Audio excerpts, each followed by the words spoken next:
All right. I think we're live. We got this terrible light right in the back of my head, man. It looks like something religious or something. All right, guys, we're live. I'm wearing the craziest shirt I've ever purchased. I bought this at a farmer's market last night. It's a Hawaiian shirt with no sleeves. It's awesome. It's pretty cool. Actually made out of all recycled material too. This is like they just took random stuff like what are like scrubs that like nurses wear. They took like old recycled blankets and stuff and mixed them all together to make shirts and hats and all that cool stuff. We have Ben, who is a Leah member up in the house. We got one more Leah member joining us, Mike. He's having some issues with his camera, so he's going to come on here in a second. Ben, you want to give the folks just a little elevator pitch on who you are? Yeah, totally. My name is Ben. I've been in commercial real estate for about 12 years, but really just working as a W-2 for other folks. Currently, I work in an acquisitions and finance role for a large industrial developer. But about beginning of this year, I wanted to do something a little more entrepreneurial, heard about land investing, went and bought one of the courses that one of the other groups had and tried to do it on my own for a few months. Quickly realized that was not what I needed or was the way to go. I managed to get some decent traction, bought a couple deals. One was going to pretty much be probably a net zero at the end of the day. Another one, which was a great deal, but it's still sitting on market. And then I joined Leah, and ever since I joined Leah in about June, and since then, the business has really started to crank up, and I've got some great traction and some great deal flow that I'm super excited about. Nice, man. How many deals do you have in the pipe? And not just in total, deals that you've already sold, or I guess anything that's under contract and any stuff that's right now. Talk about that pipeline. Cool. So let's see. I purchased 2. We're closing on 2. Should be today or beginning of next week. Okay. I've got 2 more under contract. And then I've got 2 or 3 others where I've contracts that are out, still trying to hammer them home. So call it 6 locked up, 3 trying to lock up right now. Okay. For the 6 that are locked up, rough gross profit on that? Yep. I was just doing the math right before I hopped on. These are the average buys are, call it on average around 50,000 or so. Average exit around 125. Okay. Solid, man. So 75 gross. That's crazy. That's really good, man. That's really good. And just for context here, Mike, we're going to get to you in a second. We're just getting a little elevator pitch on who you guys are. How much marketing are you doing roughly, like on average per month? I would say on average, my goal has been to try and hit that 10,000 a month, but I really haven't gotten there yet, just because I'm like I said, I've got this W-2, right? I've got and I'm still working as a solopreneur, but I'm probably around 7,500 to 8,000 a month, and my KPI right now is probably 1 deal per 5,000 mailers. So I went back, I added it all up, how much mail I've sent.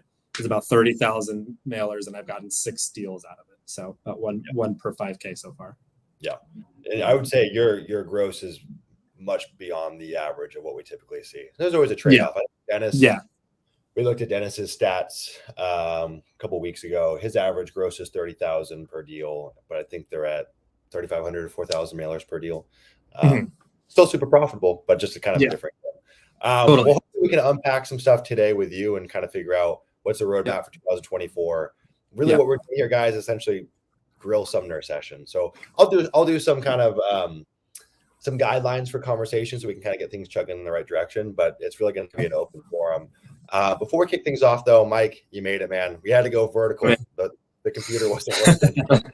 Mike, give the folks here just a little elevator pitch on who you are, when you joined Leah, why land, where you're at in the land business, things like that.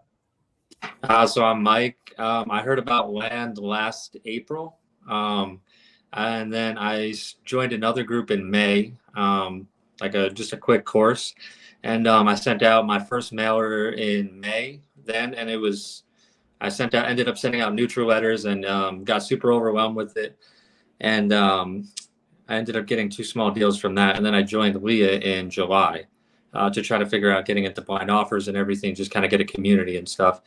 So I think I joined Leah in August. I'm sorry. So since I've joined Leah, I've got I sent out 15,000 mailers since then, and I got right now another like 14,000 that are sent out, set to start mailing between like next week and end on the 15th. And I have 2 deals currently. Well, I have one that I'm selling next week and closing on, just like a buy for 10, sell for 30. That's already sold. It closes next week, and then I have a double close that it's got a lot of moving parts, but it's looking like it's gonna work out. That's set to. It's already so I listed it and it sold in a day, and it's set to close on December 4th. So I have an offer on it, and then I have a backup offer as well. If the financing doesn't pull through on it. So I have all the paperwork in with the title company. I've been in contact with the seller. He's an older guy. So everything, I'm not counting on it, but everything's like moving forward the way that it should. And that's a pretty big one too. So that's like 123 acres. So it had a lot of moving parts. So like with hunting, it was rented out for hunting and stuff, but it's been working out pretty good. So what's the math on that double close roughly? I know these things can fall apart, but as it stands now. So as it stands now, it's a buy for 289, and I have it sold for 410. But let's go. That's awesome. Yeah, so it sold in the first day it was up, and then after I had already worked with the person that made an offer, we made a counter. Then I had another buyer make a counter that's higher for 420.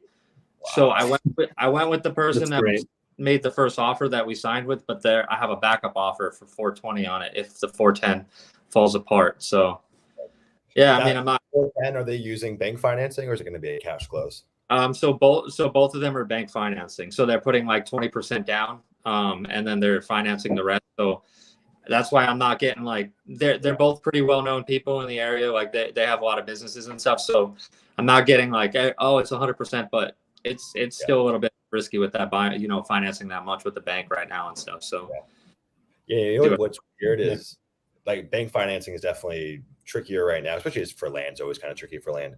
But the number of offers that we've gotten in the last 6 months with bank financing, it's probably like a quarter of all the offers we get, which is really weird. Back in the day, it was like maybe 5% of the deals that we would do on the dispo side had bank financing.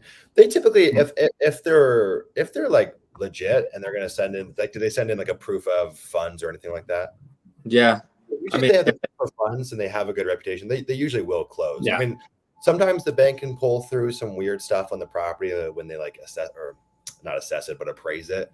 But more times it does work. So I think it's highly likely. The only thing with these double closes is that stuff can get funky with the first party, right? The actual initial seller. Like we just had a double close that fell apart, not because the initial seller did anything super wrong, but we had a bank financing offer as a buy for 60, sell for 120. And then he actually had transferred title incorrectly. There was an additional error that wasn't included, and that deal kind of melted and fell apart. And we just have to get one signature. That's it. But there's all this family drama. He doesn't want us reaching out to the family. So those things can really throw a wrench in it. We actually just got a bank financing offer on a double close in Texas, buy for 315, sell for 400. I think there's a lot of opportunity to double close those bigger properties, huge spreads, and it's really not much work. So that's awesome, man. And you said you got 15,000 mailers in the pipeline right now. Is that right? So I've mailed out since I joined Leah. I have 15,000 that have been delivered, and then I got another it's like 14,000 that I've sent out like the last week that are set to in like the rest of next week. So there we go. Yeah, we'll see how that kind of goes. Cool.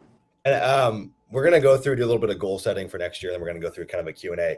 But just out of curiosity, this is more just for my interest, but why land? Like what got both of you guys into land? Ben, I guess you could go first, but I always this is such a bizarre little industry. So how'd you get into it and why land? Totally. So I'll take a step back.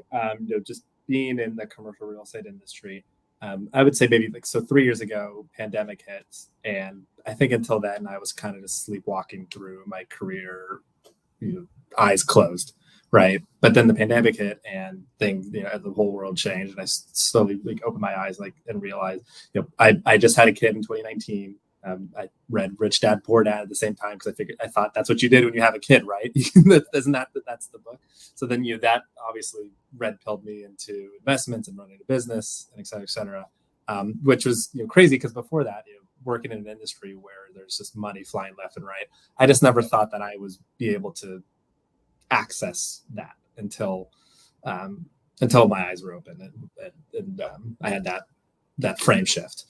So it first started I started looking at commercial real estate properties, being in the industry. I was looking at self-storage deals. I was looking at industrial deals, but I quickly realized, being around a lot of these folks who are really successful commercial real estate investors, they didn't start off as just purely commercial real estate investors. They had a source of cash flow from somewhere else that supported the commercial real estate businesses.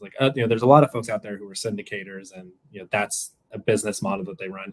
I wasn't really comfortable with that business model, especially in the environment that we were in, because you take on a lot of responsibility, take on a lot of investor capital that you're supposed to steward and shepherd, and I just wasn't really seeing the returns I would want for those investors, right? Like you can see now, it's all the cracks that are forming in a lot of these deals where multifamily deals are falling apart. You thought multifamily was one of the safest assets, but interest rates have risen, and it's really hard to refi a lot of the loans that they've put on it.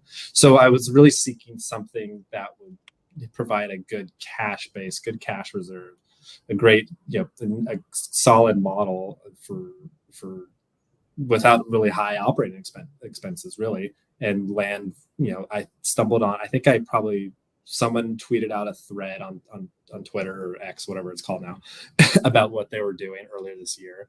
And then of course the algorithm is picking up on what I'm looking, because I stumbled on your Instagram page, Sumner, and so, but I was like, at the time I hadn't started yet. I was like, well, let me start this land thing first on my own before I can invest in coaching.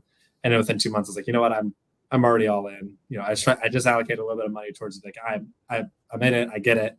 Let's go for the coaching. Let's just go for the gold. And that's how I stumbled into coaching. And that's why I'm in land, is that, I wanted a good business model with low overhead that could provide a great cash basis to eventually invest into the wealth vehicle in commercial real estate. That we have so many parallels in our story, in a sense. And Mike, I'll pass off the mic in a second. But first off, Rich Dad Poor Dad is like the gateway drug to entrepreneurship and changing your life. I read that. I think I was a junior or senior in high school, and it just like changed my world. But the funny thing is, like the fallacy was, oh, I get rich through buying rentals or No, it's like you need a source. Exactly. Yeah, you got to funnel it. You got to funnel it into it. Yeah, totally. I spent my early 20s thinking that was the way, and so I used to go door knocking in San Diego for rentals. I had no idea what I was doing, and that was the gateway to land. Though, so I realized this isn't really going to work as a business. So I started looking at like fix and flip. I'm like, nah, I don't want to do that. Wholesaling, maybe. And then land was a thing. Land is such a great cash flow vehicle. It's not the thing that's going to like make you wealthy per se, but a great way to get and go buy long-term assets. So super, super cool. Anyone here that hasn't read Rich Dad Poor Dad, do yourself a favor. It is rudimentary. It is basic, but it's still just a good read. It's a good read, especially if you're young. Yeah. Mike, how'd you get into this world, man? So I guess long story short, I was looking for time freedom pretty much. So, I mean, I've been an entrepreneur, self-employed for like the past 8 years. I built like over the last 6 years, I have like a decently successful car dealership where it's just me, a one-man operation. And it takes a lot of time, like a lot of my time. I have two little kids. I have a 9-year-old and a 3-year-old. So, I got over the last 6 years kind of building it. It got pretty burnt out from it. And I was just kind of listening to podcasts, and I've always wanted to get into real estate, but just on like different ideas and stuff, different things to kind of move forward with, to be able to spend more time with the family and kind of have more time back. And I just randomly stumbled across land, and I was just like, there's no way you telling me I got to sell, 10 cars to make $40,000. You tell me you can sell one piece of land and you can make that. And I honestly kind of didn't believe it. And I just went down a rabbit hole, researched on it for 2 weeks. And then I just went at it. I'm just like, all right, I'm just going to give this a shot. And that was last May. Now that's less than a year later. And I mean, here I am. So my goal is to pretty much, I'm still doing both, but I'm trying to exit out of my car business by the end of next year, and then just slowly kind of be doing land. So we'll see what happens, but that's kind of where I'm at, and that's what my goal. And really the only reason for that was just time, just to be able to have more time freedom, kind of, Yeah. It's just the number one answer we hear from Leah members. It's like not just a monetary goal. I mean, it matters to some extent, but it's really just like you need enough money to hopefully eventually have time. There's a lot of people that make a lot of money and have no time, right? Exactly. Calling in from Costa Rica, it's like that flexibility with how you spend your time and where you want to do it. Super cool. It's funny. I used to think like that whole like cliche adage. It's like, work with when you want, with who you want, where you want. I thought that was always about work when you want and work where you want. I always thought that was like the most important things. What I've learned in the last 2 years is the thing that really matters is choosing who you want to work with. That's actually been the coolest thing about building businesses, is like working with your friends, and whether they're in your land business or you just become friends with your employees, whatever that looks like. That's to me has been the coolest thing ever. But the thing that got me in was the idea of time freedom and being able to work from wherever. The guy I met last night. I was at a farmer's market. I meet another land investor. He's like, "Hey, I've seen your YouTube videos before." I'm like, "What?" He's like, "Yeah, I'm a land investor too." But he lives half the year in Costa Rica, right? It's like, that's awesome. Yeah, man, what a cool lifestyle to have. Mike, I got a question though. Did you say you have a car dealership, but it's a one-man operation? Are you flipping cars, or you literally have a car dealership? So I have it's a one-man operation. It's just me. I mean, I have details. Imagine you running around doing a million things, fixing cars, flipping cars, talking to customers, buying cars. Yeah, pretty much, man. I'm small. I have 12, 14 cars in inventory at a time. Okay. But yeah, that's pretty much it. It's a lot of work for that amount of money. Yeah. Is it a game? Is it a game where you're buying cars, fixing them, and flipping them, or do you have like a wholesaler's license? How does that work? So I have retail. So I'm buying, and then I'm reselling, and I do like a lot. I'm kind of into like some sports cars, specialty cars. So I end up shipping a lot of them. I'm in Arizona, but I end up shipping them all over and stuff. But yeah, I fix them. I do whatever needs to be done. So I buy them, I fix them, get them ready, resell them pretty much, and just keep going and going and going. So just do that throughout the month multiple times. So that you can see that takes up you can make a lot of money doing it, or decent money doing it, but it takes up a lot of time. Like you put a lot of hours into that to make, a little bit of money. So that's kind of why I was searching for something more, pretty much something more. If you come across a E92 BMW M3, the 6-speed, I'm looking to buy one. So if you come across let me know. I think it's going to be a cool collector's car. I think it's the last great M3 ever made. Absolutely is, man. The reason I ask is I've seen so many folks that do really well in land have a previous business that's just like flipping, arbitrage, reselling. I think it's a great introduction. It's really what we're doing, just that, right? But like the car flipping people, the textbook flipping people, those people seem to really glom onto the land business. Well, hopefully we can get you out of that, man. I mean, you can run $1 million one-man operation in land and never leave your house. It's kind of a little bit of a nicer lifestyle in that sense. And work like 20 hours a week too. Yeah. Dude, look at Michael Bull. That guy works 15, 20 hours a week and he's got one VA. It's crazy. Before we get into the Q&A session, just so I think it's a cool exercise for you guys, cool exercise for me, cool exercise for those watching. And if you guys want to tag along while we're doing this, you guys can kind of go through it for those that are watching. Ben, we'll start with you. Kind of outline what is the goal for 2024? What are the non-negotiables that we're not willing to sacrifice? Like, let me break down what that would look like. We talked about this a little bit for the mastermind, but it's like you want to make X or you want to leave your job, you want to do this, but what are the things we're not willing to have leave our life? So I still want family time. I only want to work this much. I want to work from this place. So what does that look like for you to both the non-negotiables and the North Star? Let's see, North Star. I think like now, like I've been in Leah for 6 months now, right? And my pipeline is at around, what is it, like $450,000 in 6 months? Like, and obviously like I came into it knowing that I wanted to target bigger ticket properties.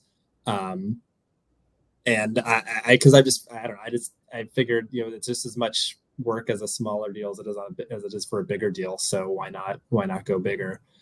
So I mean, $1 million gross profit should be easy if I've just, I've got my KPI. If 1 per 5,000 letters is going to net me $50,000-$70,000 in gross profit. Like the math is pretty straightforward there, right? I mean, it's what is it, 15 deals or so, which is 15 times 5,000, 75,000 letters. Like I don't even have to send 10,000 a month if I wanted to. Yeah. But I think the non-negotiable, I still have to have this W-2, right? Like it still supports my family. So it's more so just finding I think it's taking myself out of a lot of the minutia. Like I can't be in the minutia. Like the non-negotiable is the picking the markets is easy, but like I found where I can identify the markets. The land insights tool is fantastic. I can identify the markets, but getting from there to sending out the mailers is just sometimes I need some help there. So like non-negotiable for me is like not doing it on my own. Is fine. Is like I'm hiring someone next year to help take that process from here's the market I want to send out the mailer, and then I can talk. I can work the leads. That's no problem. Like I like working the leads. I like talking to these people. But I am hiring someone next year non-negotiable. Right. Like just being able with family. We might beat you to the punch. I can't talk too much about it. The team on the back end is going to get quite mad. I'm always the one blabbering my mouth, but we have something in the works for land insights that might just do that. So we'll see. Okay. Rylan gave a lot of heavy hints on the call on Tuesday for that call, and it got everyone very, very excited. So we've got these copycats that are literally just it's annoying. So we got to keep it quiet, but there's something really cool in the works. So hopefully we can beat you to it. Anyways, I digress. So that's it. So, not doing everything myself, is that the non-negotiable. Like I'm hiring next to that, hands down. And I want to be able to eventually quit this job. I want to give it my non-negotiable is by this time, end of next year, I'm doing land as a full-time gig because it's it's bringing in enough income and more so like the line in the sand that I have is like I want to make sure I'm doubling the income that I have now in order to make the leap. Solid, super solid. And in that business, let's say you're full-time in your business, you're doing a 40-hour work week, or you grinding out, you're trying to grow, doing 60. What does that look like? No, I think I can get this done in 20, 30 hours easily. I don't think I need to work that hard to. I mean, I'm not exactly sure what I could do to fill up 40, 50, 60 hours, to be quite honest. Do the number of people that go full time inside Leah and reach out to me or Mike or Rylan that are having these existential crises where it's like, I have all this time on my hands and I feel this guilt. There's something called survivor's guilt, right? It's like you're in a plane and it crashes and you're the one that survives. All of a sudden you got this on your conscience. It's the same thing when you left the rat race and you're like, I feel guilty. It's a Tuesday and I'm doing nothing. And so for me, when I'm in that situation, I always just create more work or more projects. I get so antsy around that. But yeah, man, if you can survive it, it's a pretty beautiful thing. Totally. Yeah. Okay. So $1 million gross next year. I have no problem getting there. Leave your job, bring on a team member, rock and roll. Yeah. And get my first entitlement project under my belt. Yeah. That's my last goal. Obviously you probably get told, man, you've got the skill set. Are you marketing for them? Yeah. So that's something I've got to unlock. Maybe it's a roadblock in my head that I've put up as far as there's a bunch of stuff on market. I've been talking with a couple other guys who've actually partnered up to just look at deals together and say like, what do we need to do? There is a little bit of a gap, a comfortability gap there as well, as far as you taking out an entitlement deal. It's right, exactly right. You want to put your best foot forward. You just don't want to just throw offers out because it is you're offering much larger numbers to some of these folks, and it's for property that's very, very valuable and can create a lot of amazing homes. But so part of that is like having some money set aside so that I can invest my own capital into the deals, not bring other investors in yet to those deals, and also just continue getting more knowledge. There's a couple programs that I've stumbled across. Mike Marshall obviously has a lot of great stuff on his website that I'm going to be investing into to make sure that I'm just super solid when I do start going after those type of deals. That's awesome, man. Mike's the real deal. I mean, he's had one foot on both sides of the spectrum, which is super helpful. So a couple of things on the entitlement stuff. I'm so just jazzed up about the stuff right now. Yeah. We just got the final inked up sketch on our deal in Georgia, which is super exciting. It's our first one. Okay. Pretty much at the finish line. We had the meetings this week with the county, and then we were just waiting on some of the stuff back from the utility companies for capacity. But this is the scary thing with entitlements. So we've got a second entitlement deal right now in Texas. It's a buy for 90, so really not a very scary entry price. but it's $130,000 in entitlement costs, and it's a $45,000 down payment on those fees. And there's a risk the deal falls apart. Even with that 45 grand in, the deal could still slip through our fingers. So that's scary. But dude, what I would recommend, the on market stuff. There's so much opportunity there, but do the partner angle. Partnering with sellers. We've got our third entitlement deal. We're not finalizing the contract, but it looks like we're going to partner with them, and it's a $3.2 million deal in Texas, right outside of Dallas. I would be scared shitless to close on it. I'd be so scared, dude. We made an owner finance offer, and our payments were like 20 grand a month. I'm like, this is insane. This is terrifying. And so we just made a partner offer, and it looks like we're going to be good to go.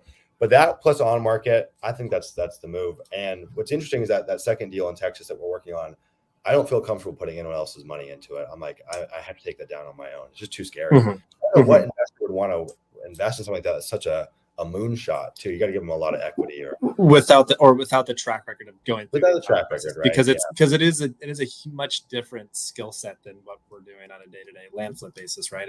Once you start bringing in jurisdictions and politics involved, you're playing the politics game, especially if you got to go get it rezoned, you've got to get it annexed, right? Like it's scary. You're standing up in front of the public. I've worked on a couple of entitlement projects in my career, and the things that your neighbors will call you just because you want to add like an apartment building on your property, you think you were the devil. Right. You think what is that? NIMBY? It's like not in my backyard or something. NIMBYism. No, it's no joke, dude. And it's political, and it's a totally different skill set. But I'm so jazzed about it. Totally. The kind of iteration in my business has been, if I want to keep on growing, it's like I can't do more deals. So it's like right. Can I do bigger deals? Yeah, and that seems to be the path.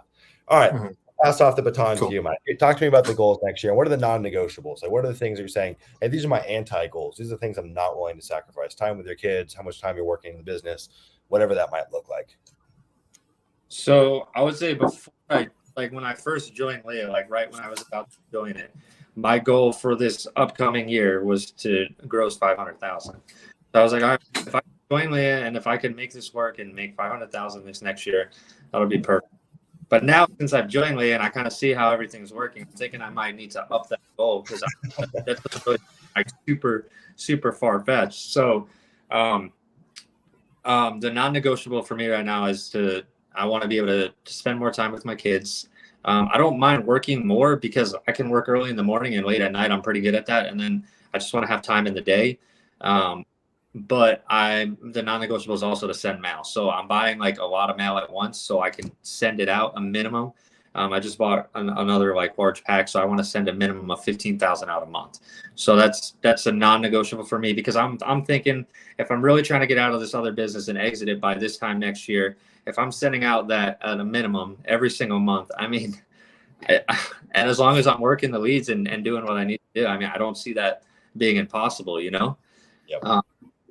But yeah, I mean, I just really want to just give this everything I have for this next year, and hopefully be able to exit the other business and then make this full time. And then, I'm not, I haven't thought about hiring anybody, but I mean, maybe after kind of have everything down pat I'm thinking maybe a year is good enough. Like after I've been really moving, and then obviously I would like to kind of hire and be able to really free up my time from there. But my thing is like just this next year, give it all my time. My kids are still young, and send out a lot of mail and make mistakes, which I've already made, and fix it and learn from it, and kind of just keep moving forward from there. Dude, that's so awesome, man. That is literally music to my ears. You're in the right room where it's like, oh, I got in this room and I realized I needed to up my goals.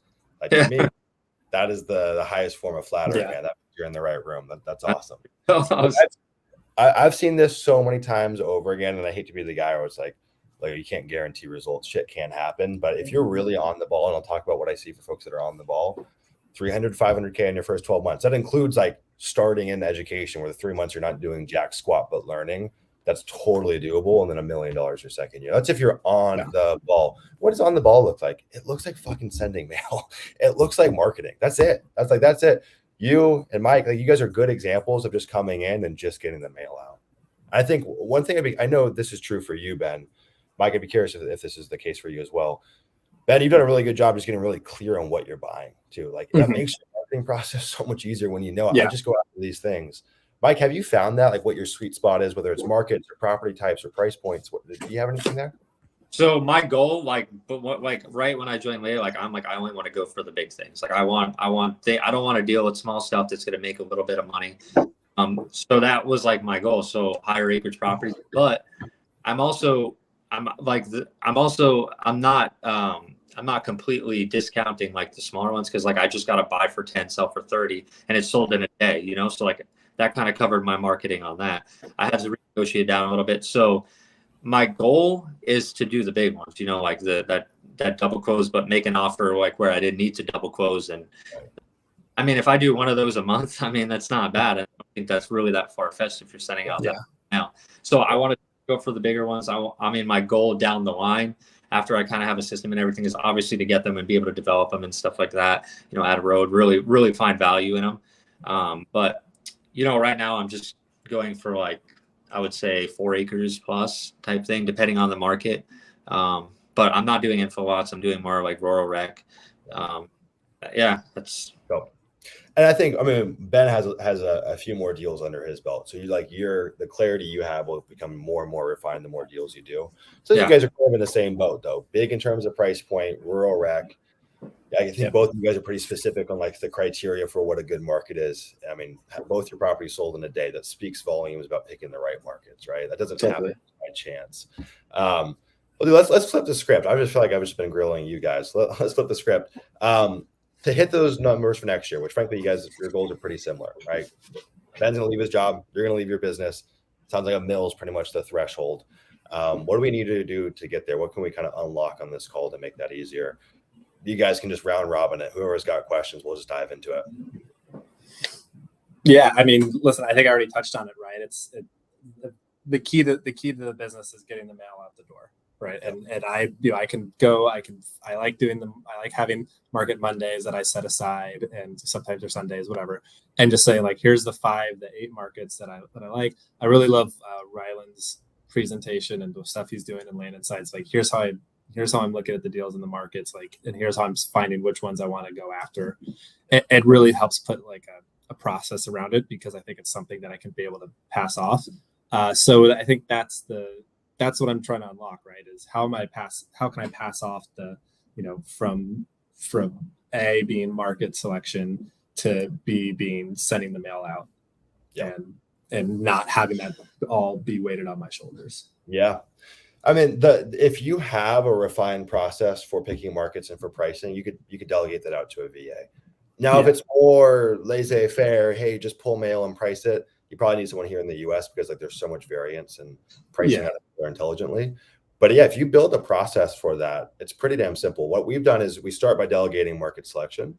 We still proof all that stuff. I find pricing a little harder for them to tackle. It usually takes a month or 2 to get them ramped up where they're feeling comfortable, and then we'll just hand off pricing. I think that the interesting thing, though, is most people want to do the reverse, right? They want to delegate the calls, and then the last thing they pass off is the market selection and pricing. So talking about that, is that the part that's like the bane of your existence? The pricing and the mailing is just like it's just busy work. It feels like busy work to me, and I hate that is the bane of my existence. Talking on the phone, and making the deals happen. I feel like that's where the money's being made, and that's where I feel like I can add the most value. Like in the beginning, I probably did skip over a few deals, or I just kind of let them leads go cold, because I didn't have the confidence to put together a deal. But like after I put together a few of these other deals, I went back through the Rolodex, and I was like, okay, let's see, or the CRM, and see what did I miss? Like what can I do now that it's in my tool belt that I couldn't do 3 or 4 months ago, because I just wasn't comfortable with it, right? So I went back and I two or three leads, and I pitched them on double close. I think I've got them there. I've almost wrestled them to the ground, but like I couldn't do that 4 or 5 months ago, right? Yeah. And now going forward, now instead of getting 1 every 5,000, it could be 1 every 3,000 to 4,000 mailers, if I just, with these extra tools in my belt. And it's something that I've had to learn through experience in lead management and being on the phones, talking to people, and negotiating. And that's a skill I feel like is you have to hire the right person if you're going to pass that off. I don't think personally, I don't think you can. I would be able to coach it. I think there's probably better coaches than me that could, but I just think that's something that it's such a soft skill that takes a lot of reps, that if I were to ever pass that off, it'd be with someone who has years and years of experience doing it. Whereas the process side, the stuff that's really A to Z, here's the recipe, I can just give it to you. That's something that I feel very comfortable with, just passing off and saying, here you go. Bake this mail cake for me, and then totally. That's what I was gonna say. Is like, the mailing, the marketing, the pricing. It really is just follow this recipe and bake a cake. The sales side is like, I'm gonna give you raw ingredients, cook a beautiful meal. There's no instructions. Those stuff. It is hard to train for that. It's just soft skills that someone has they don't have. Especially when we go after these higher value deals, like the skills that are required are way more nuanced than closing a $10,000 property and just getting them to sign and moving on. What I will say and both schools of thought are right. Like I see both sides. Where people say, hey, look at the marketing, the mailing, get that out of here. Anyone can do it. I want to be on the phones, or vice versa. The thing that with the phones, the reason that has to be delegated. I mean, some people just suck at it. Okay, you just got to get someone better than you. But usually the founder, the CEO is actually going to be the best in most cases. The problem is you just can't handle the volume of leads once you're doing 15, 20,000 mailers a month. You need support. So what I would do, you still want to have your hands in the mix, as you cherry pick the value add, the more complex deals, and they just take the base hits. That's how we started, right? We delegated out the base hit deals. I was doing the big stuff, and then eventually brought in the acquisition manager just for the big stuff.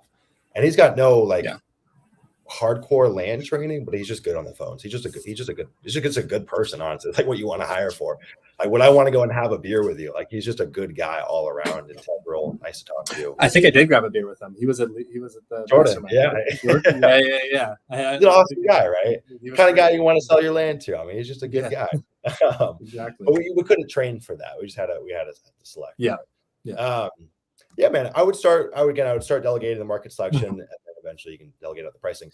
I'm just out of curiosity, when you're pulling markets and when you're pricing, are you recording all of that now? And if you're not, I think you should. It's something I need to start doing for sure. Yeah, okay. It's something I'm doing. Like I literally coming back from Vegas, just with now hearing how everyone else has their processes and how they do it, and just thinking, okay, put the thought and the wheels in motion in my head too. It's like, okay, now let me write down my process, and as I'm doing it, and I've done that the last couple of weeks, as far as like just sketching it out on paper, and then now it'll be recording myself doing it, and then just throwing it in a spreadsheet and be like, here's this process, here's this process, here's this process. So So we typically it's spot on. We typically start with a recording.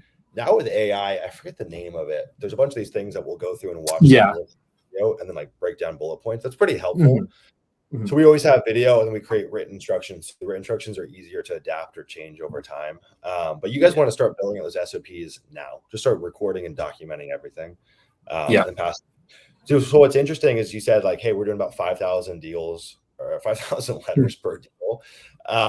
If you're like within like your marketing KPI, there's not really much more you can do on the marketing side to get a better return, other than just improving the acquisition process. So for you to go to 4,000 letters per deal is all acquisitions. None of it's really marketing. So you're right within that range, and the juice is going to come from acquisition. I'm just out of curiosity, I think this would be a good learning lesson for everyone here. Those deals that you missed in the beginning, why were they missed? Were they so big, or you just didn't know how to structure them? What was the confusion? Yeah, it was more so the structure, right? Like it was more so like, I didn't have double close. I still didn't have my hands wrapped around on offering, pitching double closes. So I would make offers at 50% of value, because I thought that's what funders wanted, is make sure that you're doubling up on your value. And if that didn't work and they said no, then you just moved on and you forgot about them. I went back, and one of them said it. For this one deal that I've got a contract in front of him right now. He said, I sent him an offer. It was probably, call it, and we'll say it was $80,000. Property's worth 110. And he's like, that seems like a pretty reasonable deal. I went back. I said, listen, I can only afford to pay you 55. Right? It was the counter offer I made to him. He said, I'll just find a realtor and list it. That's fine. It's a property he's visited once. He bought 20 years ago. He's just like, he's got no emotional attachment to it whatsoever. He lives 10 states away. And so I call him back 3 months later, and now he was still on my CRM. I said, hey, what's going on? I checked on the market. Your listing's not there. Did you ever find a broker? He's like, I never really got around to it. So I was like, okay, let me make you a deal. I'll give you 70. and $500 cash that you can have in your pocket, just like you teach. And I just need 3 to 4 months to go find my end buyer, my end developer. And you don't have to do anything. You don't have to lift a finger. You don't have to talk to any brokers. And so he's got that in front of him. He's like, okay, let me think about it. I think that seems reasonable, et cetera, et cetera. Yeah. So that's awesome. One thing just to chime in here, I think this is such a good note on like competition, whether competition is other land investors or people listing retail. I could go through our center right now and pull leads from 2 years ago that said they were going to list with their broker. They still haven't, most of them. Or you think some other land investor would have bought the deal, they still haven't sold it. It's just that it's crazy, dude. It shows you how much supply of land there is relative to land investors. I was talking to some land investors at the event. And I've always wondered, like, what is the number of how many land investors are actually out there? Mm-hmm. And through some like the data on courses and stuff like that, we think there's about 30,000 land investors that are like relatively active-ish, whatever that means, a deal a year, a deal two a year. For context, I think there's over 2 million wholesalers, which is crazy. Think about like 20% of those 30,000 are really actually active, like doing a deal a month.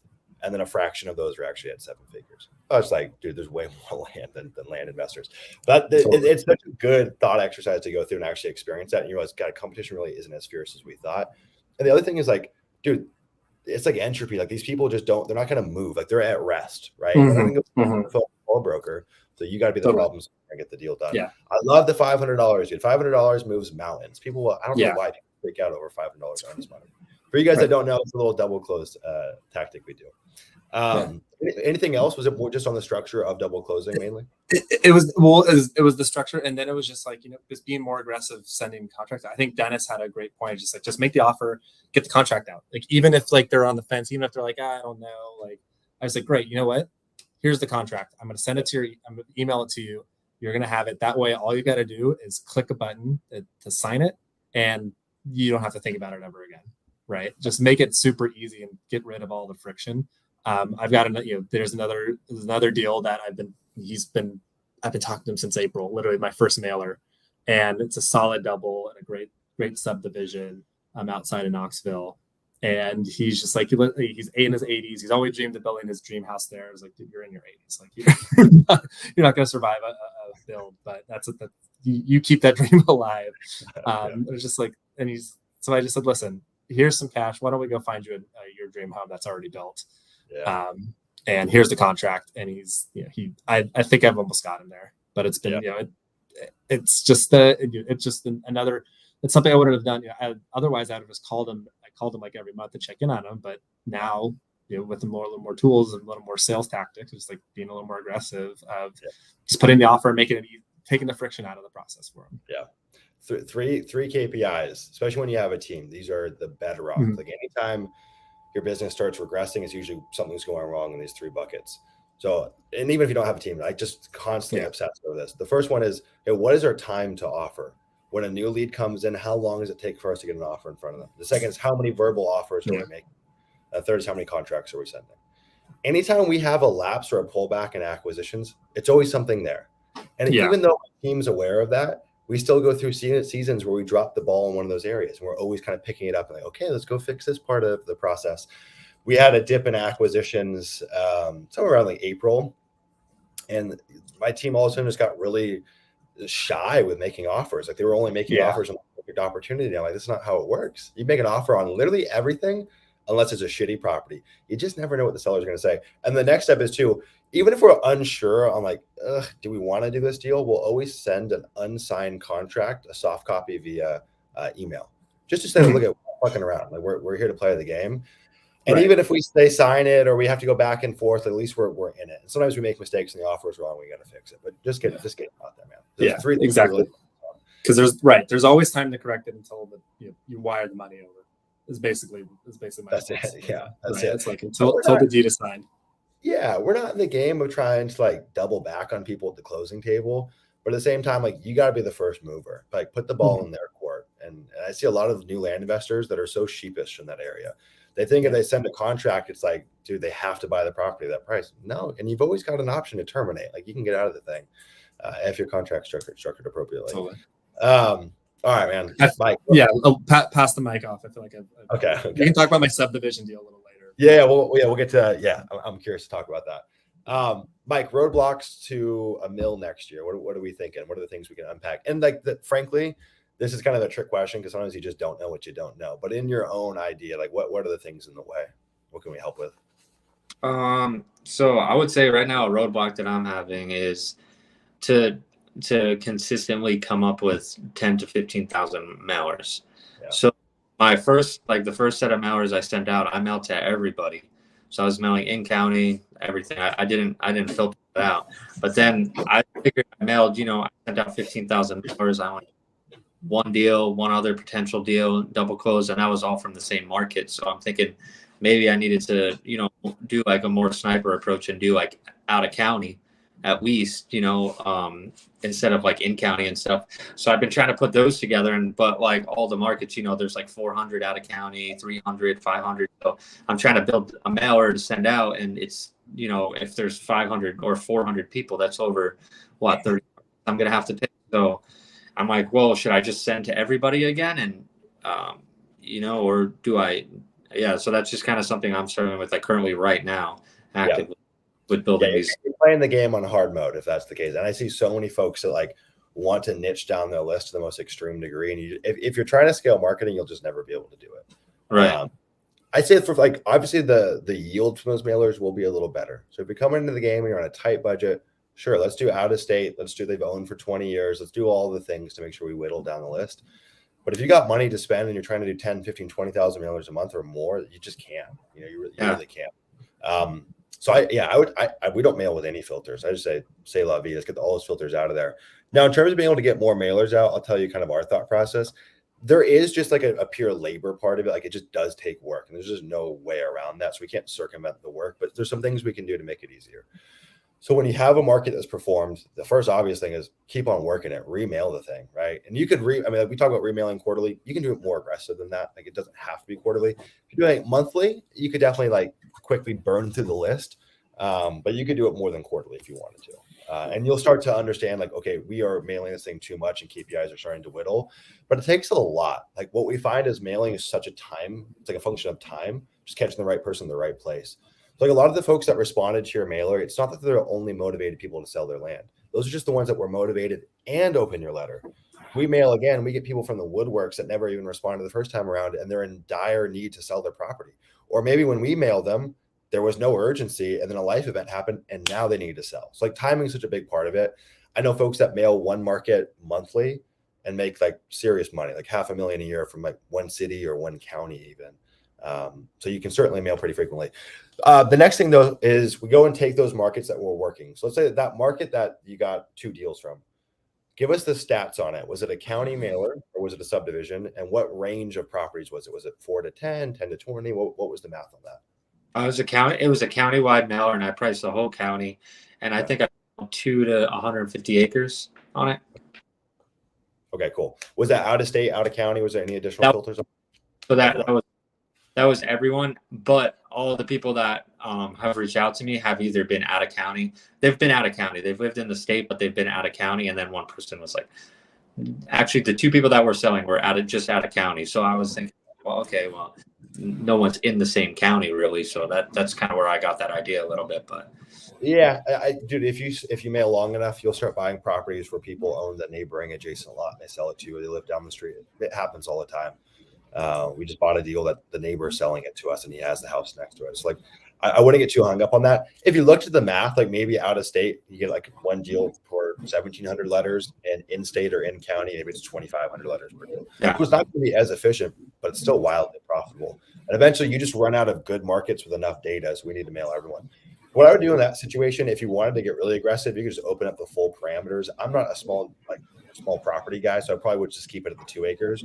I'm going like 2,000 acres. Boom, you probably added an extra 500 records by just going up and getting the full end of the data. So like someone goes into a market, I see this often, they like, hey, I'm going to go mail the 10s to 40s, and that market works. But then they're in this new market discovery mode where they're looking for new markets and more markets. Like, no, go back to that market, mail the 1s to 10, the 41s to 300 to 500 to 1,000. There's a lot of stuff there. And really the KPI that I'm looking for is days on market. So those deals that sold in the same day, those are the markets I want to be in. Because as you scale your business, you'll realize that dispositions is the crux of your existence, right? Those markets that are proving themselves where deals are flying off the shelves, I want to throw everything I got at it. Anyway, so we'll go and like make sure we get the full range. We'll remove filters. We'll go after all the acreage range. I probably still put a limit on the bottom end. Have to though. You can certainly mail the smaller stuff if you want. Yeah. In a market like this, I'm probably only double closing the small deals. I think that stuff is super fickle right now. Like I'm not trying to sell infill lots. I just think that people aren't building as many homes, right? Depends on the market, but I'm a little bearish on it. So the next thing is I can start looking at the adjacent counties. Okay, so like usually a good market's usually surrounded by other good markets. So let's say you're mailing a county that's north of Dallas, for example. Cool, it's booming. What about south of Dallas, west of Dallas, east of Dallas? Usually, like it's kind of like a big radius. Like good markets aren't just specific to a county. County lines are arbitrary. It could be the whole surrounding area of Dallas. It's amazing. Start taking all those adjacent counties. Really easy to start gathering data. It's not always perfect. Look at sometimes there's shit counties adjacent to good counties. It's not always perfect, but it's a really easy way to go from mailing 2,000 records to 15,000 records just by grabbing the surrounding stuff. As you scale this business, you'll realize that the thing that really drives growth without causing too much friction is already having the resources in place. Yeah. We'll do double closes, the title company, all those things in place. When we used to go into new markets, we'd have to call 10 different drone pilots. We'd have to go call multiple realtors. It's a nightmare. It added so much time just to work in a new market. So when you have those resources, that's a big deal. Same thing in those two deals you've done, they're in the same county. So it's not a good example. Let's say like you've done 12 deals. So you've done a dozen deals. Let's say we start going through your KPIs. And I recommend often going through your KPIs, just do an 80-20 analysis. What counties are bringing the most revenue? What states are bringing the most revenue? What price point? What size range bringing the most revenue? And start distilling that down. So let's say in that example, you realize, dude, like literally 90% or 80% of my revenues come from Texas. All right, let's just go break down that whole entire state, every county in that state, and let's just go double.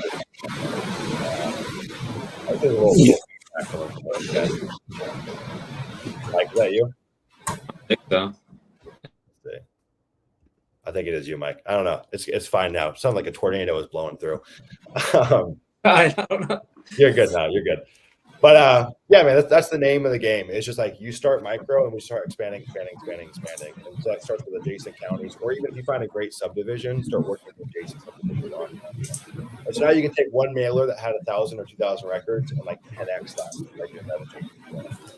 Yeah, that's kind of what I did just do to get those 15,000 out. I pretty much mailed all owners, all nearby, in all different like adjacent counties. So that was cool. That worked out perfect. So now I'm like, okay, well now I need to get into a couple different other states, different new counties. So then I was like, well, maybe that's kind of where my mindset went with that. But honestly, I think moving forward, it would just be a lot easier to just kind of mail everyone continuously, like the way I was doing originally, you know? Yeah.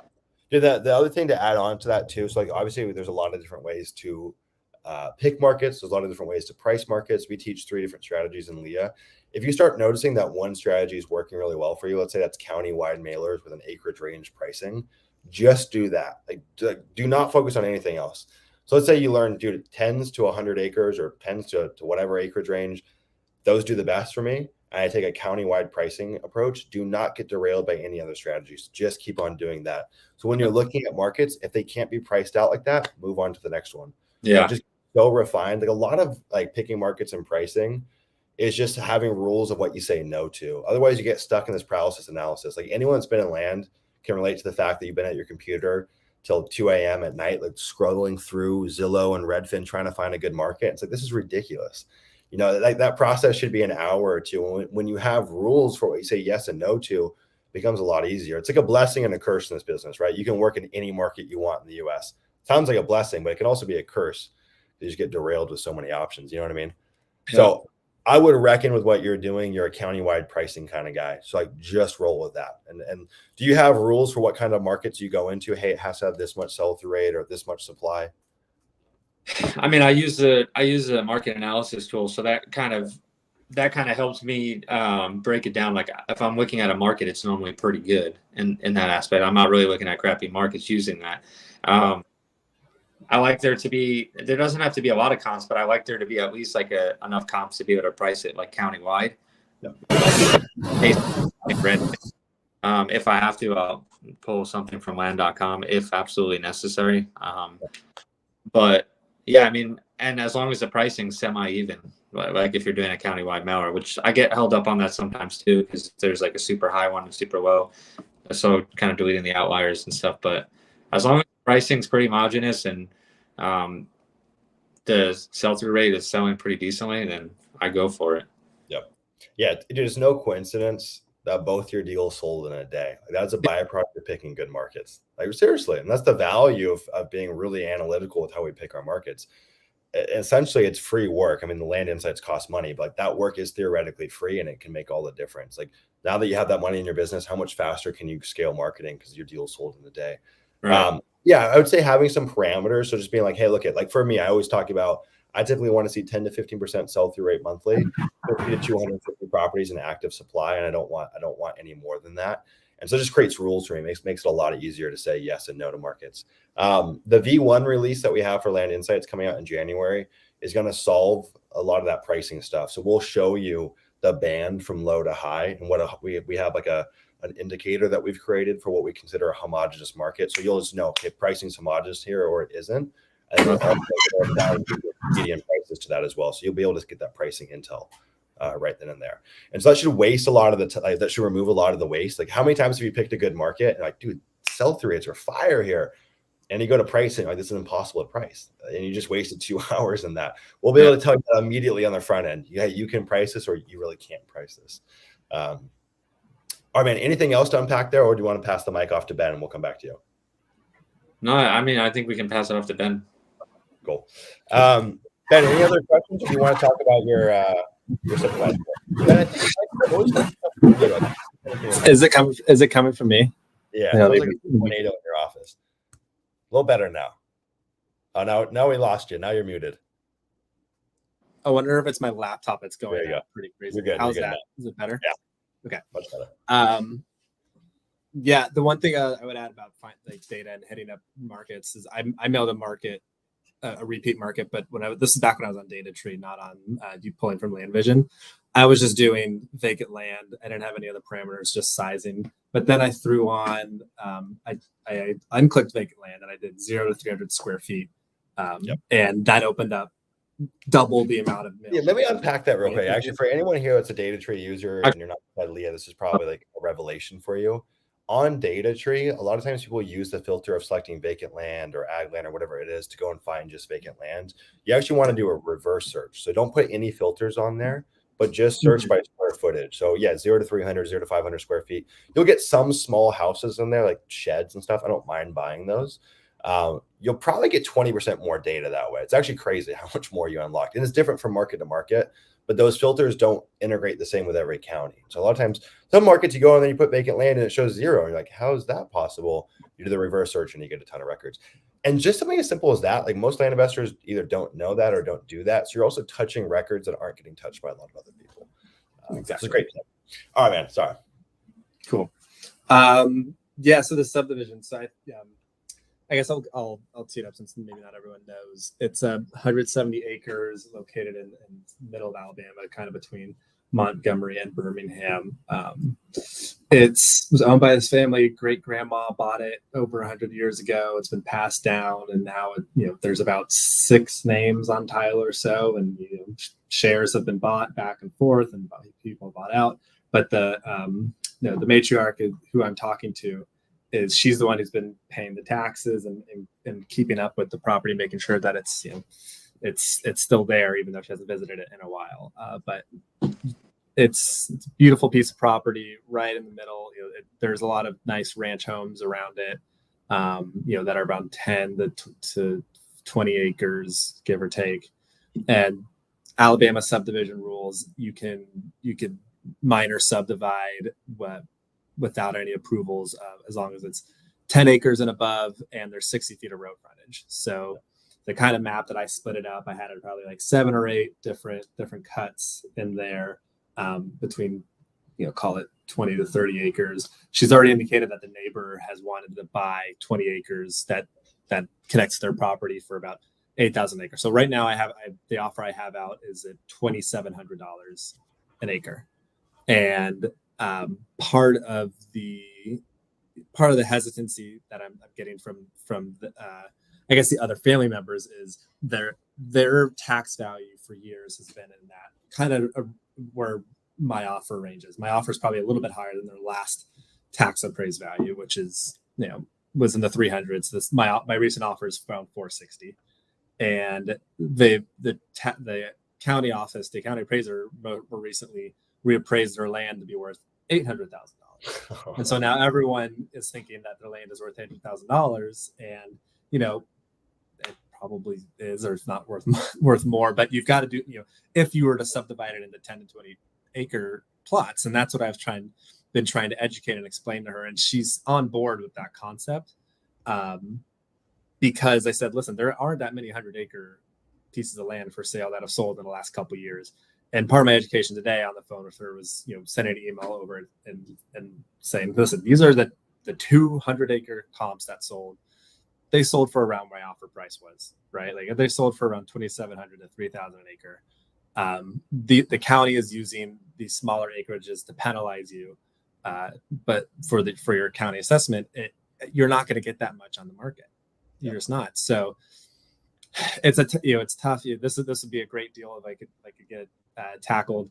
Unfortunately, there's 5 other family members that I'm not talking to that also have a say in the process. So probability, I still have it as low, given that there's a lot of cooks in the kitchen. But it's it would be a slam dunk deal. You probably sell them off for $7,000 an acre. It was our conservative underwriting once you subdivided it. But it's a great deal. Yeah, it's a dream subdivided. Really easy regulations, good road frontage. If you guys saw this property, that's the play. Dude, with these deals, and I feel like actually just in our land business in general, but especially these value add deals, we've just become more and more open with people. Just honest, hey, this is our business. We typically buy and resell vacant lands. I'm giving you a retail price. There's no margin here. And so we're actually going to create a subdivision. Now you can make money and subdivide it if you want. They're like, no, I'm not really interested in doing that. Or I can give you an offer. It's pretty much at retail. And just like you did, we'll share comps with them. One thing we've done, it depends on how tech savvy they are. We'll actually host a Google Meet or a Zoom and bring on the family members. Yeah. We'll go through and review comps on that call. I'm just like, look, this is our business plan. This is what we're going to do. I'm just open. I think people can. I mean, sometimes they open their eyes to it. It's still a really hard thing to pull off. Right. It's worth doing. Now, in terms of the family members' reservations, or at least the one that you've spoken to, what are their reservations? Why are they not moving forward?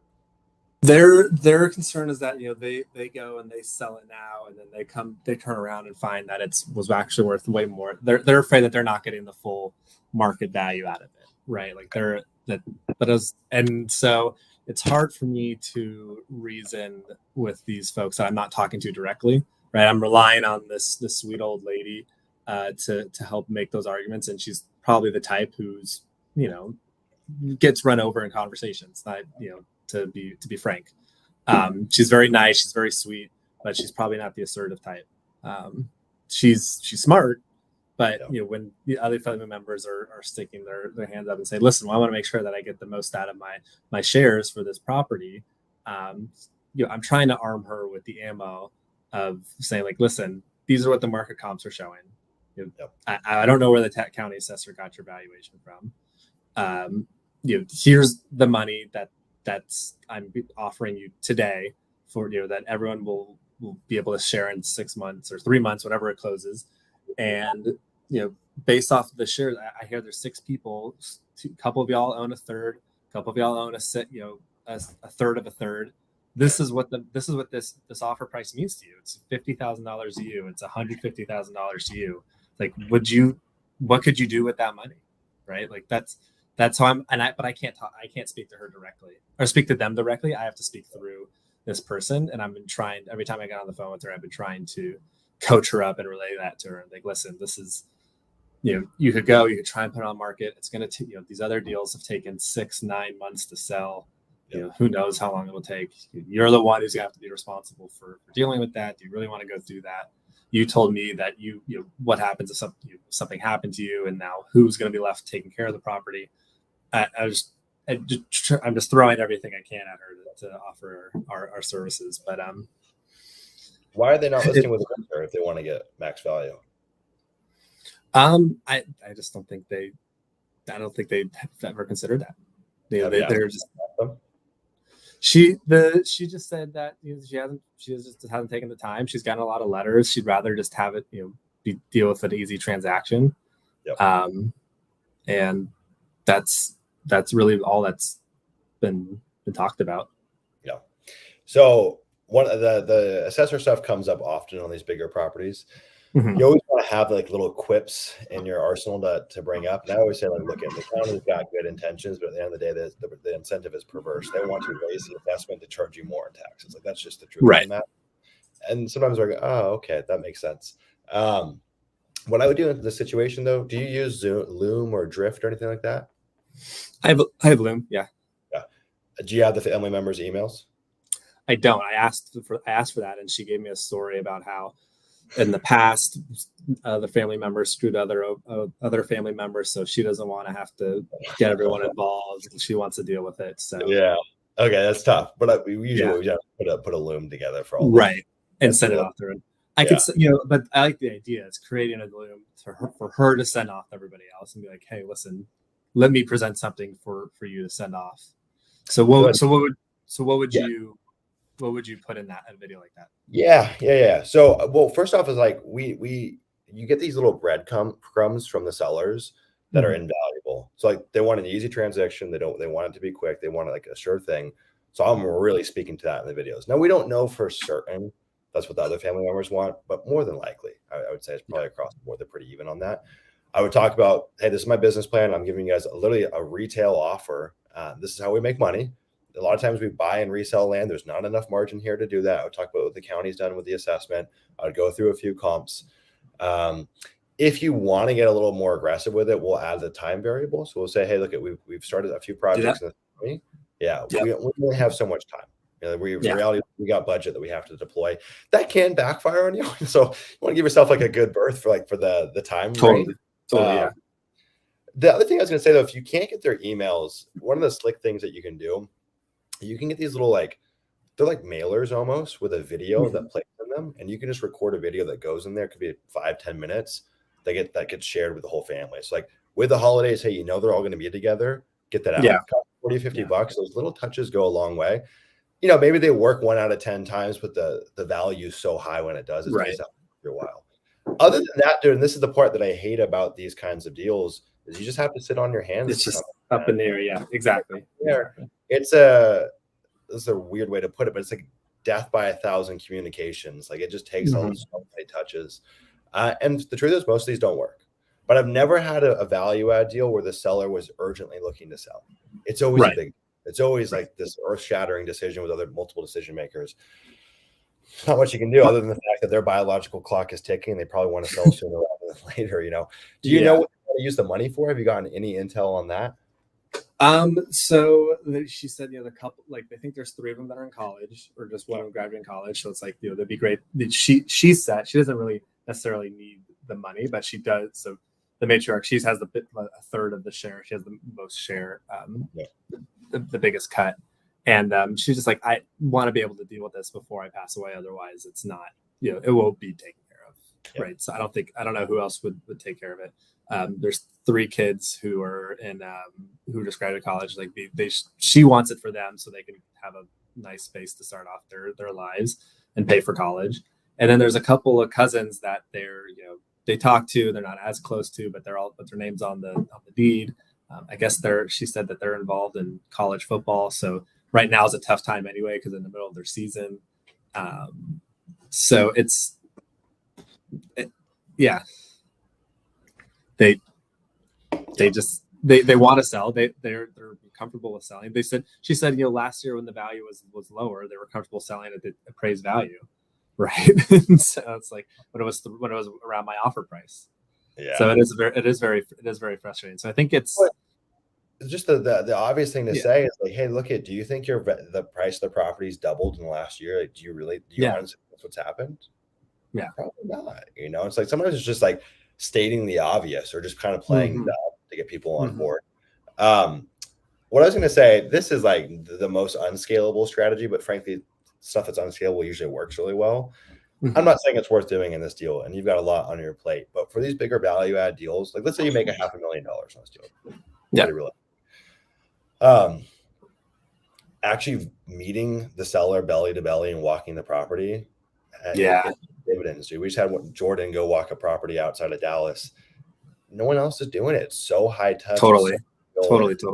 I think it's super, super valuable. When we think about, hey, catching a $500 flight to Alabama and going and walking the property, really cool experience to meet the seller and probably move the deal along, but also you get real intel on these properties, which for a real subdivide doesn't matter that much. But for entitlement stuff, I think it's super worth doing. 100%. Yeah.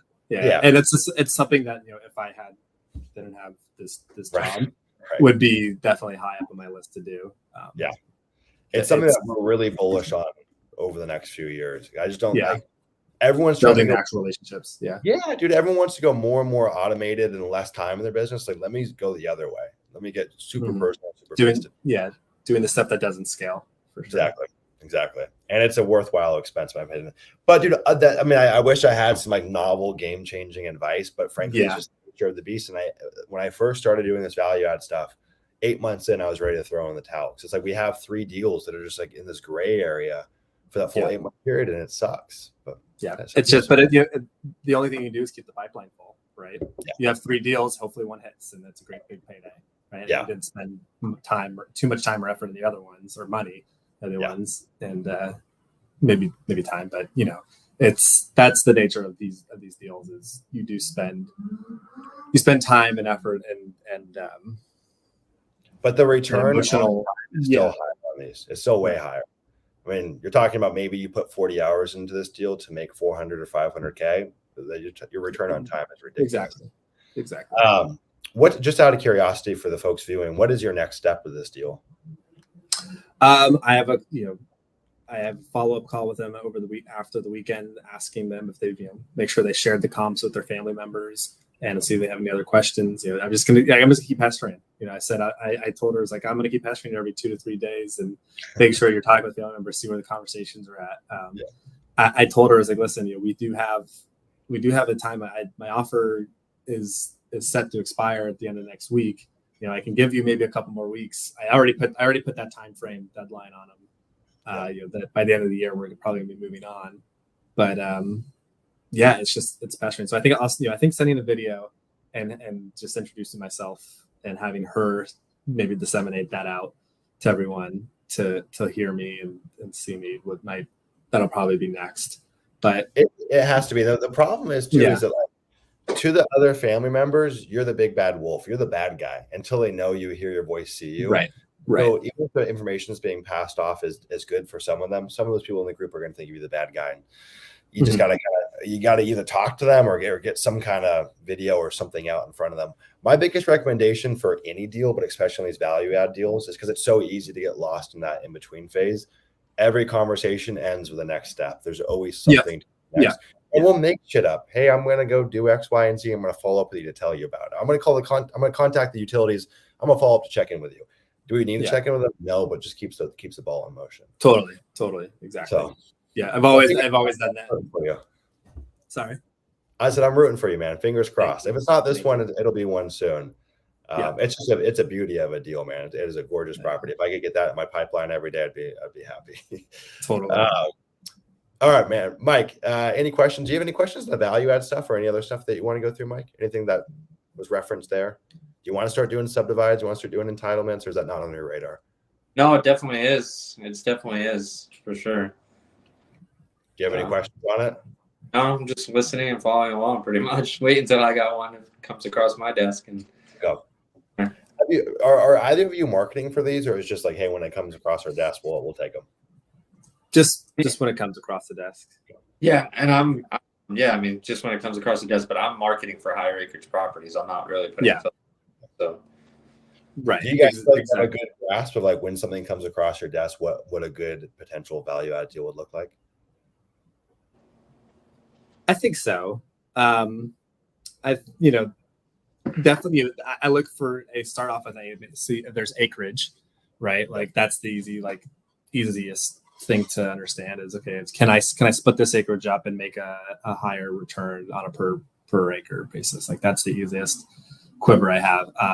I think some of the other, being able to understand where the other comps in the market are and understanding that, if I clear these trees, will I get this much amount in return? Like, are these other comps doing that? And so far, like some of my markets, I haven't really needed to do that. Like in rural Colorado, you don't really need to do that. But there's some places I tried to do it on that lakefront property in Tennessee, and then the the idiot went and cleared the trees next door. So that didn't end up happening. Yeah. And, I'm afraid if I sent someone to show back up with a chainsaw, they get run out. So unfortunately, I can't do that on that property. Yeah, I'm gonna share my screen real quick. I'll show you guys something I think this would be interesting for the viewers at home. Let's go like this. So I've been training our acquisition team and our texting team, and like just trying to give them visual aids of what to look out for kind of like the 2 value add stuff that we're really focused on. And there's a ton of value add that you can do outside of chopping up properties or entitling them. I think the easiest is like fixing title issues, creating access, clearing properties. But we're really focused on these 2 areas. So here's like just some visual examples for the folks at home for rural subdivided inventory. Now, this doesn't take into account the exceptions that we want in place. That's what you have to do research in terms of the states that you want to work in. So that's our first thing that we look at. It's like, okay, cool. Does the state have the rules that we're looking for? For example, we're working in a new market. Some people at home might know what I'm talking about. I'll let you guys try to figure it out like a puzzle game. We found a state that allows you to subdivide with no survey if it's over 10 acres. Craziest thing I've ever heard of. I didn't even know that was possible. I could take a 40, chop it up into 4 10s, no survey. Like, that's just sell it off at the close, right? Just sell it off close, yeah. That's usually your biggest expense. What's cool is, so we have a 20 acre right now that we can double close and subdivide simultaneously like that. And you can still do that with a survey, but it's just a little more risky because you put cost into it. So really cool. So here's a deal that we actually subdivided. We bought it from this gentleman here. He owned this lot. This is 60 acres. We chopped it up into 6 10s. But you got road frontage, totally flat level property. So the things we're looking for is exemptions, and we're looking for enough road frontage, and we're looking for flat topography. This had some funkiness on it with like some ditches and stuff, which you can kind of see here. Here, there's another deal that we just subdivided. Huge road frontage. We're also looking for, if we don't have multi-road frontage, do we have road frontage running along the longest side of the property, which this one's crazy. It's got this full length here with road frontage. And so for yourself or for your team, I would create these. My screensaver is literally a subdivide. I just keep the stuff front of mind constantly. And there's like an interesting phenomenon with what's called the reticular activating system. It's like when you hold a concept in mind, your brain is a fact-finding machine. It wants to solve problems. And so I just make sure I'm like absorbing the stuff constantly. And sure enough, more of it shows up in my life. And you want to do the same thing for your team. Like if you buy a new car, you start seeing that new car everywhere. It's the same kind of phenomenon. Yeah. Here's a funny property, lots of road frontage. This would be a tricky one to chop up, but we could chop up here. We could chop up here. So they don't all have to be these rectangles with road frontage on all sides. Here's a crazy one, tons of road frontage. Let's go look at the entitlement stuff. Here's a deal that we're actually entitling right now. Some of you folks inside Leah, this is not new news to you, but like the donut hole idea. I still am working. We're doing like looking for entitlements that are like in tertiary or kind of secondary strong markets. So I'm not looking in like San Diego to do entitlements. So these are all like rural, bigger lots, half acre to an acre. Here's actually the final sketch plan that we got in this property here. This one here. So yeah, I would recommend just kind of creating this Rolodex of visuals that you use for yourself just to get trained up, and eventually you can have this as a resource for your team. So that's nice. A lot of this stuff is like, it's just event pattern recognition. Like, boom, lead comes in. Our rule for deals that are entitlement or value add deals, if we get the lead in, whether it's through text or mainly for text, but for mail too, I don't care what their offer is. We're admitting them into our CRM. It's a qualified opportunity just based off of the visual read, because they're so hard to find. Like a deal that has all those features, I don't care about price. We'll solve price later. Those are just, they're rare. It's a needle in a haystack. And so you really want to treat them appropriately. I know I've kept you guys here for a while. We're coming up on an hour and a half. Anything else we can unpack? Anything else I can help with? I feel like this was mainly me blabbering the whole time. Was this helpful at all? Yeah, absolutely. This has been great. No, I feel like it. I don't feel like you're. I've heard you blabber some, but this is nowhere near. Yeah, I'm a blabber. Gotta be careful. This is definitely a good roundtable. Cool, man. Cool. It's cool having both of you guys here. I think it's a fun dynamic, and you guys are similar in a sense. I mean, you've got a little more deals in the pipe, and a little more reps on your side, Ben, but you guys are kind of following a similar process. One of the things I would recommend is like just buddying up with other Leah investors. And I know, Ben, you've done a really good job with that with Ari and other folks in the community. Same thing for you, Mike. Have you made connections inside Leah? No, not really, but I'm definitely going to. I definitely should. Oh, yeah. I think like the idea is, I wish there was a way that we could easily foster it, but some of it is just like being proactive. There's so many folks that do weekly meetings or get in group chats or little Discord channels, whether it's accountability or just spitballing. Like my business really grew when I made my first friend that was a land investor, which was Mike. Funnily enough, I had to turn Mike into a land investor. He was a friend first, and then I was like, dude, let's be land investors together. But my business skyrocketed. We would go grab lunch a couple times a week and just talk shop, talk about the good, the bad, the ugly, all of it. And it's just motivating. We're just kind of always in a little bit of competition with each other, you know? So definitely recommend it. Anything else I can help with? Any other questions? Nope. I got to hit my commute. Yeah, you're trying to hit rush hour, man. Yeah. I think you already hit rush hour, actually. You're about 4:30? Should have taken this from the car. You always do that, man. It's good to have you in the office. Better audio. Well, cool, guys. I appreciate you coming on here. I think we're going to do more of these. Probably not the last time we'll have you on here if you guys want to ever come back. For sure. This is great. I hope love talking shop. It's been helpful as well. Ben, I'm rooting for that subdivide, man. Fingers crossed. Mike, let's get some more mail out, man. Let's just remove all those filters. Let's just mail everyone. Let's just get all that mail out. Because I've been using the vacant land filter too. That's an easy 10-20% bump in records. Yeah, so I'm gonna do no filters, just high acreage, low acreage, and just send them all out. So get her done. Yeah. Where I'm at. All right, guys. Well, have a great weekend. Thank you so much for coming on. I'll talk to you guys on our Monday call. All right. All right. Thank you. Thanks, Sumner. Later. See you.